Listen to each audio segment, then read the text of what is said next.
Hello दोस्तों, कैसे हैं आप सब। मैं आकाश आज फिर से लेके आया हूँ आपके लिए डर से भरी डरावनी कहानियाँ जो कि सच्ची घटनाओं पर आधारित हैं।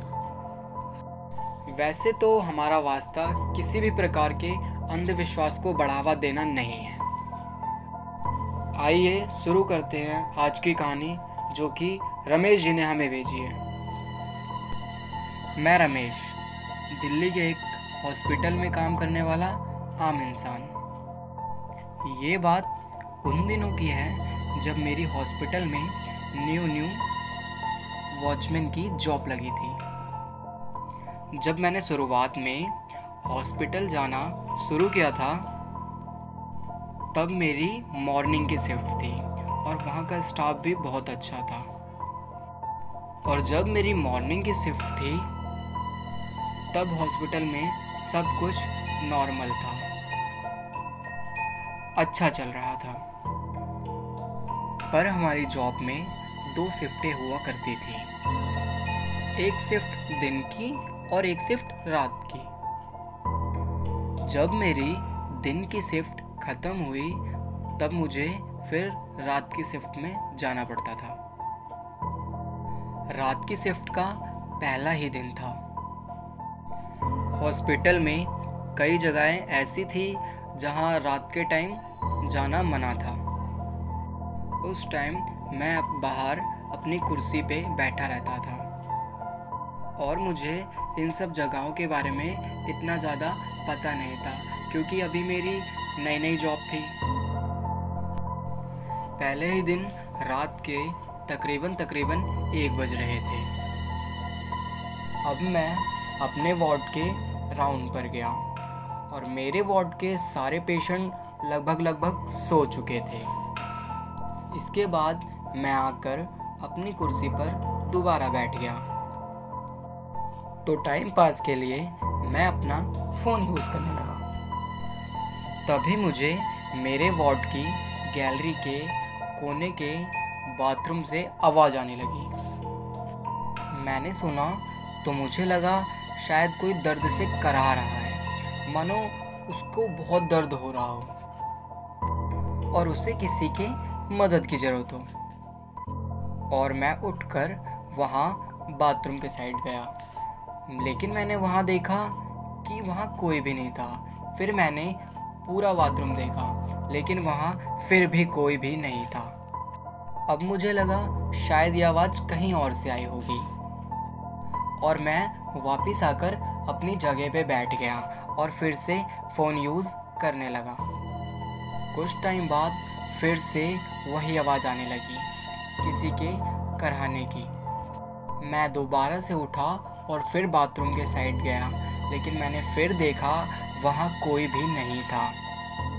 अब मैं बाथरूम के गेट पर आ गया, लेकिन मैंने देखा कि गैलरी के दूसरे कोने पर कोई खड़ा है, कोई पेशेंट की ड्रेस में था। मुझे वो साफ साफ तो नज़र नहीं आ रहा था, लेकिन जब मैंने देखा था तो मेरे वार्ड के सारे पेशेंट सो चुके थे। हो सकता है उसे किसी डॉक्टर की ज़रूरत हो और वो मेरे पास आया हो मुझे बोलने। लेकिन मैं जैसे जैसे उसके पास जा रहा था वो गैलरी के और कोने में जा रहा था। लेकिन मैंने उसको आवाज़ देकर रोकने की बहुत कोशिश की, लेकिन वो मेरी बातों को अनसुना करके चलता जा रहा था। फिर मैं उसके पास गया और मैंने देखा कि उसके हाथ में एक खून की बोतल थी जिसकी सुई उसके हाथ में लगी हुई थी और उसके हाथ से खून गिर रहा था। लेकिन जब मैं उसके पास गया और मैंने उसको देखा तो वो मुझे कुछ अजीब सा लगा। फिर मैंने सोचा कि क्या पता कोई बीमारी हो, पर मैंने उससे पूछा क्या मैं आपको आपके वार्ड तक छोड़ दूं? उसने बोला नहीं, मैं खुद चला जाऊंगा। और फिर वो जीने की तरफ जाने लगा। ना जाने उसके दिमाग में क्या आया, वो ग्रिल के पास गया और नीचे छलांग लगा दी, मानो मैं उसको देखता ही रह गया और मेरा मुंह खुला का खुला रह गया। मैंने उसको नीचे देखा, तब वो वहाँ पड़ा हुआ था और मैंने सोचा कि मैं नीचे जाके डॉक्टर को बताता हूँ, और मैं फटाफट नीचे गया। लेकिन नीचे पहुँचते ही मैं दंग रह गया। वहाँ पे कुछ भी नहीं था, ना कोई खून ना कोई कुछ, और वो आदमी भी मुझे कहीं भी नहीं दिखा। अब मैं फिर से ऊपर आने लगा और मैं यही सोच रहा था कि मेरे साथ हुआ क्या।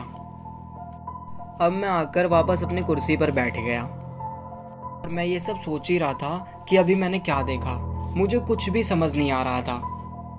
और फिर थोड़ी देर बाद जब मेरी नज़र गैलरी पे कोने पे बाथरूम पे पड़ी तो वहाँ पे वो आदमी खड़ा था और वो मुझे अपनी ओर बुला रहा था और बहुत हंस रहा था। अब मैं भागकर बाथरूम के पास गया। मैंने देखा, लेकिन फिर भी वहाँ पे कोई नहीं था। अब मुझे बहुत डर लगने लगा था। अब मैंने अपना फ़ोन देखा। रात के 3:30 बज रहे थे। अब मैं बहुत ज़्यादा डर चुका था और बैठकर यही सब सोच रहा था कि मेरे साथ हुआ क्या और क्या हो रहा है। तभी नीचे के वार्ड से एक चौकीदार ऊपर आया और वो मेरे से नॉर्मली बात करने लगा। अब मैं बहुत डर चुका था तो मैंने सोचा मैं अपनी बातें क्यों ना इसको बताऊं। फिर मैंने अपनी सारी बातें इस चौकीदार को बताई। उसने बोला ऐसा कुछ भी नहीं होता। मैंने बोला ऐसा हुआ है। उसने बोला चलो तुम मेरे साथ चल के नीचे वाले वार्ड पे बैठो। मैंने बोला ठीक है। फिर मैं और वो हम दोनों जाके उसके वार्ड पे बैठ गए और बातें करने लगे। फिर अचानक से नीचे से लास्ट के कोने के कमरे से आवाज़ आई और उस गार्ड ने मुझे बोला आप रुको, मैं देख कर आता हूँ। फिर वो उस कमरे में चला गया और देखते ही देखते 15 मिनट हो चुके थे। मैंने सोचा कुछ काम होगा, लेकिन फिर देखते ही देखते आधा घंटा हो गया। मैंने सोचा मैं जाकर देखता हूँ। तो मैं उस कमरे के पास गया और मैंने ध्यान नहीं दिया था कि वो मुर्दा करता। मैंने जाते ही उस कमरे का गेट खोल दिया और मैंने देखा कि अंदर कुछ लाशें चल और बोल रही थी। अंदर से बहुत तरीके की आवाज़ें आ रही थी, किसी बच्चे के रोने की, औरत के बोलने की, इंसान के बोलने की, हंसने की, अजीब तरीके से बहुत तरीके की आवाज़ें आ रही थी। अब ये सब देखकर मेरा सर फटने लगा और मैं बेहोश हो गया और गिरने के कारण मेरे सर पे चोट लग गई। और जब मेरी आँख खुली तब मैं उसी हॉस्पिटल में एडमिट था और मेरे घर वाले भी मेरे साथ थे। और मैंने अपने साथ घटी बातें किसी को बोली नहीं। मुझे लगा अगर ये बात मैं अपने घर पे बोलूँगा तो सारे परेशान हो जाएंगे। अब दिन में सब नॉर्मल हो चुका था, लेकिन फिर भी मेरे दिमाग में वो सारी बातें चल रही थी। मैं इन सब चीज़ों को भुलाने की और नज़रअंदाज करने की कोशिश कर रहा था। अब रात हो चुकी थी और घर वाले घर जा रहे थे, तो मॉम ने बोला छोटे भाई को कि आप भैया के साथ रुक जाओ। अब रात हो चली थी और सब लोग सोने लगे, लेकिन इन सब चीज़ों की वजह से मुझे नींद नहीं आ रही थी। जो घटना मेरे साथ पूरी रात घटी। लगभग रात के 1 बज गए और फिर मेरा ध्यान गेट पर पड़ा। मैंने देखा कि वो वही आदमी था जो मुझे उस दिन रात में बाथरूम के पास दिखा और वो मुझे गेट से देखकर हंस रहा था। और थोड़ी ही देर बाद वो चौकीदार भी मुझे उसी के साथ दिखा। मैंने अगले ही दिन हॉस्पिटल में उस चौकीदार के बारे में पता किया कि हमारे नीचे वाले वार्ड में कौन सा चौकीदार है, लेकिन नीचे वाले वार्ड का चौकीदार सुभाष 1 हफ्ते से आ ही नहीं रहा था। और उसी दिन मैंने वहाँ से डिस्चार्ज लिया और जॉब छोड़ दी।